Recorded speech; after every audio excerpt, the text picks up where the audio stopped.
আশা করি সবাই ভালো আছেন। তো বন্ধুরা, এখন যে আমি যে ছবিটার বিষয়ে কথা বলবো সেটা হচ্ছে প্রসেনজিৎ চ্যাটার্জি এবং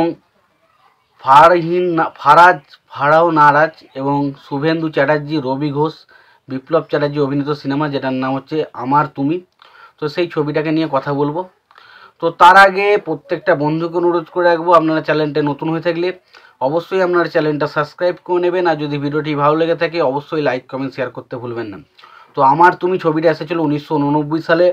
এই ছবির পরিচালক হচ্ছেন বিমল রায় জুনিয়র। কখনোই ভাববেন যে বড় যে বিখ্যাত যে বিমল রায় ছিল সে কিন্তু নয়, এখানে জুনিয়র বিমল রায়ের কথা বলেছে, যে কিন্তু ছবিটার পরিচালনা করেছিলেন 1989 সালে। ছবিটার চিত্রনাট্যের কাজ করেছিলেন দীপ্তি পাল, ছবিটার সঙ্গীতের কাজ করেছিলেন বাপ্পি লাহিড়ী। ছবিটার বাজেট ছিল প্রায় 40 লাখের মতো এবং ছবিটা বক্স অফিস থেকে 49 লাখের মতো কালেকশন করেছিল।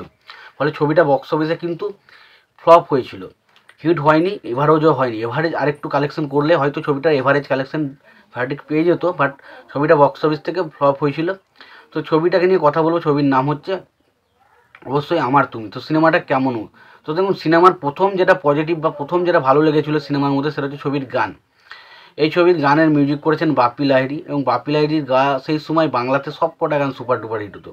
তো এখানে একটা গান, বলছি তোমার কানে কানে আমার তুমি, তো এরকম টাইপের কিছু গানগুলো ছিল।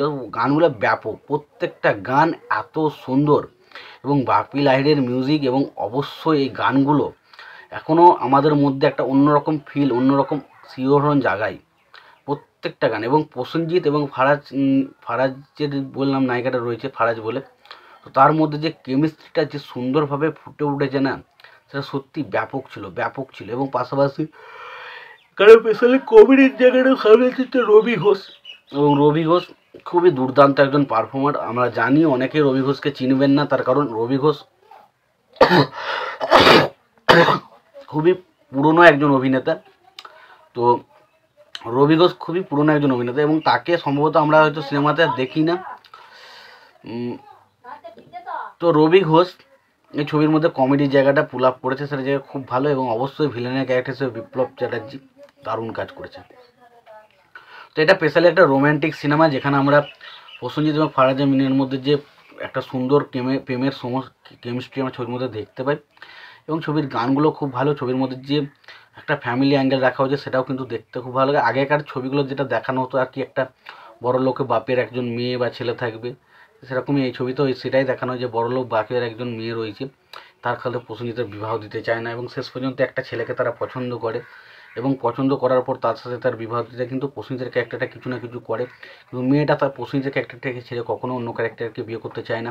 তো সেই নিয়ে একটা বিভিন্ন রকম তোলপাড় আলোচনা চলে, এবং একটা টাইমের পর আমরা এটাও দেখতে পাই যে শেষ পর্যন্ত আমরা এটাই লক্ষ্য করতে পারি যে ধরুন যে প্রসেনজিতের ক্যারেক্টারটা যখন এরকম করতে করতে তারপর লাস্ট মুহূর্তে এসে আমরা দেখতে পাই প্রসেনজিতের সাথেই মেয়েটার বিবাহ হচ্ছে। এরকম হচ্ছে সিনেমার বিষয়। তো এরকম টাইপের গল্প, খুবই মোটামুটি জানাশোনা গল্প। তো যদি সিনেমাটা দেখতে ইচ্ছা করে অবশ্যই একবার দেখতে পারেন। আর সিনেমাটা দেখে থাকলে আপনাদের সিনেমাটা কেমন লেগেছে জানাতে ভুলবেন না। ভিডিওটি ভালো লেগে থাকলে লাইক কমেন্ট শেয়ার করে দেবেন। চ্যানেলে নতুন হয়ে থাকলে অবশ্যই আমরা চ্যানেলটা সাবস্ক্রাইব করে নিয়ে পাশে বেল আইকনটা অবশ্যই প্রেস করে দেবেন। ভালো থাকবেন, সুস্থ থাকবেন, দেখা হচ্ছে পরের ভিডিওতে।